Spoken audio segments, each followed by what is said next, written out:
It all began with an assault. An assault by a strong odor on Richard Grant's nose. The odor wasn't unpleasant. It smelled like yeast, which is a very odd smell for one to encounter in the bedroom, all things considered. Richard Grant gradually opened his pale blue eyes as he tried to raise himself up off his bed. The waking man discovered that he wasn't in a bed, but rather on the ground surrounded by a sea of brown and yellow. Most strange. Mr. Grant ran his hands across his beard-clad face in dismay, as he quickly arrived at a couple of realizations. He was in a decaying cornfield, and he was as nude as he had been when he went to sleep. How the hell did I get here? He wondered. He had no history of sleepwalking, and despite being a firm believer in there being a first time for everything, Richard Grant viewed this as too extreme to have a case of having sleepwalked. Shit. Only one way out of this. He muttered to himself as he began to walk through the sea of cornstalks. Pests of all kinds buzzed around and gnawed at the naked man as he rushed through the cornfield. The once fairly blemish-free body now began to take on red bumps. Bug bites. Relief hit Richard as the pests bugged off, and a clearing with an orange tree stump in the center came into view. Richard slowed his pace to a walk as he approached and proceeded to sit on the odd tree stump. Although the coloring of the tree stump bewildered poor Richard, more important thoughts pressed their way into his mind as he stared at the red sky. How did he end up here? What time was it? Was he late for work? All of those questions, the last in particular, ate away at him, for life as he knew it fully depended on him keeping his job. Richard Grant was a man with a crushed spirit. He etched out a living as a trash man. He simply rode on the back of a garbage truck and collected trash. He could barely afford rent if he skipped a couple of meals a week, and was forced to live paycheck to paycheck. This was the last thing he needed. What have I done to deserve this? Haven't I suffered enough? Richard howled up at the sky in a combination of frustration and despair.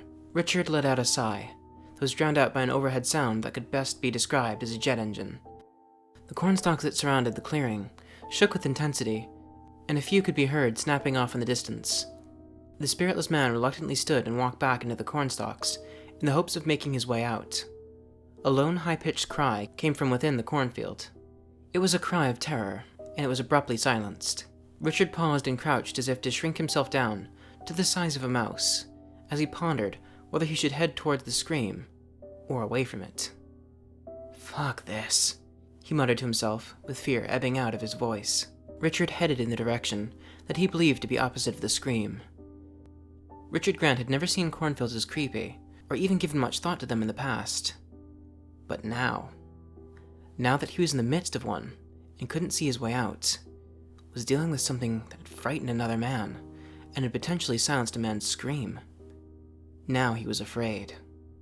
Afraid of cornfields in general. If Richard had his way, he'd never go near another cornfield for as long as he lived, assuming that he got out. He wandered desperately and aimlessly, constantly turning and shifting direction in an effort to avoid the area in which the scream had originated and to hopefully find an exit. Due to either bad luck or the predatory skill of the beast, perhaps both, Richard Grant came face to face with a bear. No, it wasn't a bear. His mind had attempted to categorize something in which it had no way of categorizing, and had simply assumed it was a bear at first glance. A very large, rough-skinned creature with various black spikes jutting from its back, and a fist-shaped face with large ragged teeth poking forth stood before Richard Grant. True terror stood before the hapless garbage collector, and terrified he was.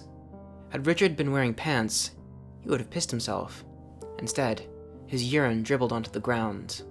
Although he could not control his bladder, he could control his legs and ran in the opposite direction. Richard didn't care about the cornstalks anymore, nor the bugs, or the human remnants in the bloody cornstalks that he stumbled across as he ran. No, all he cared about was escaping from that thing. Despite what one might think about a creature of such stature, slow and clumsy it was not. For every step Richard took, the beast took too. Richard's lead diminished, and soon the beast splayed its arms and... They sat crowded around a large screen in an area that could best be described as a stadium. Their black cloaks embraced their blue-skinned bodies and shielded their deep crimson eyes as they hissed at the screen. The hissing of the extraterrestrials should not be confused for displeasure, as it is in fact a sign of the opposite in their culture. They hissed repeatedly as the naked man on the screen unknowingly neared the uventral that they had dropped in by ship. As the beast came into Richard Grant's sight, a few of the aliens turned to each other and clacked their fingers, their primary way of communicating. Eventually, the inevitable had happened. The naked man had failed to find the exit, as had the thousands before him, which led to the uventral sweeping him up in its arms and eating his skin and muscle. The hisses grew louder as the beast moved on to carefully scooping out the eyes and licking the jelly off before eating them. A most peculiar habit for such a beast. The event was done, and their jelly entertainment had been had. The box-shaped ship was dispatched, and the creature was recaged with care, for they could not let it roam as their future abductees slept, as it would have been unsporting and against the spirit of their daily event. The alien craft shot out a bright purple beam, composed of a special element into the corn, causing symbols to form, which in turn caused the ship to disappear in a blue flash of light. The ship reappeared over a cornfield on Earth. The corn was the perfect anchor, as it was the only similarity that the two worlds contained. Human scientists had spent years looking for signs of alien life in space. If only they had known that they were looking in the wrong place. Alien life doesn't exist in space. It exists in another dimension. The robed visitors beamed themselves into the bedrooms of those they wished to abduct. They abducted at random, with the exception of a single rule: take no more than one person from a single area at a time. The blue spaceman, their ship, and the abducted disappeared like a ghost in the night as they shot that same symbol into one of Earth's many cornfields. Donald Pryor's allergies began to act up, causing him to sneeze viciously. He drowsily opened his hazel-colored eyes and stood up with the intention of going to the bathroom to take some allergy medicine. He wasn't in bed. He was lying in a cornfield.